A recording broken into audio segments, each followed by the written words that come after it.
আমরা ফ্যাসিবাদ আর বা আবার চাই কি চাই না, জাস্ট এটা নিষ্পত্তি হবে। এখন যে বাকি সংখ্যাগুলো বললেন সেটা হলো 84, এই বইয়ে আছে 84টা রেকমেন্ডেশন বা সুপারিশ, আর 48 সেটাও সত্য। এই 84টার মধ্যে 48টা রেকমেন্ডেশন আছে যেগুলো বাস্তবায়ন করতে হলে সংবিধান সংশোধন করতে হবে।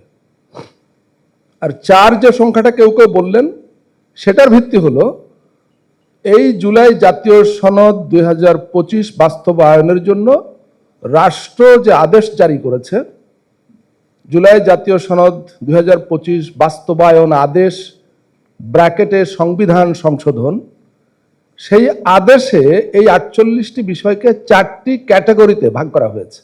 সুতরাং সবগুলা সংখ্যাই কিন্তু সঠিক, কিন্তু গণভোটে নিষ্পত্তি হবে একটা বিষয় যে আমরা ফ্যাসিবাদকে আবার ফিরিয়ে আনতে চাই কি চাই না। আবার এখানে আমরা এই জুলাই সনদটাকে সামারাইজ করে 11টা পয়েন্ট খুব সহজ ভাষায় নিয়ে এসেছি, যাতে সাধারণ ভোটার বা সাধারণ জনগণের বুঝতে সুবিধা হয়। কারণ জুলাই জাতীয় সনদ 2025 38 পৃষ্ঠার এক মোটামুটি বড় সড়ো একটা দলিল, কিন্তু মূল রিপোর্ট আরও অনেক বড়। আপনারা নিশ্চয়ই সংবাদ মাধ্যমে দেখেছেন, মাননীয় প্রধান অতিথি জাতীয় ঐকমত্য কমিশনের তরফ থেকে তিনি তখন যেটা হস্তান্তর করেন সেটা 6 খণ্ডে অনেক বড়, 6 ভলিউম।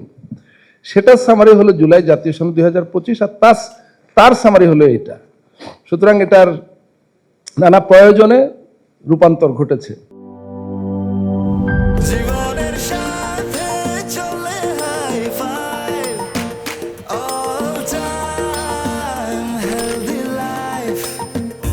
নিশ্চিন্তে খান স্বাস্থ্যকর অল টাইম পান, অল টাইম হেলদি লাইফ।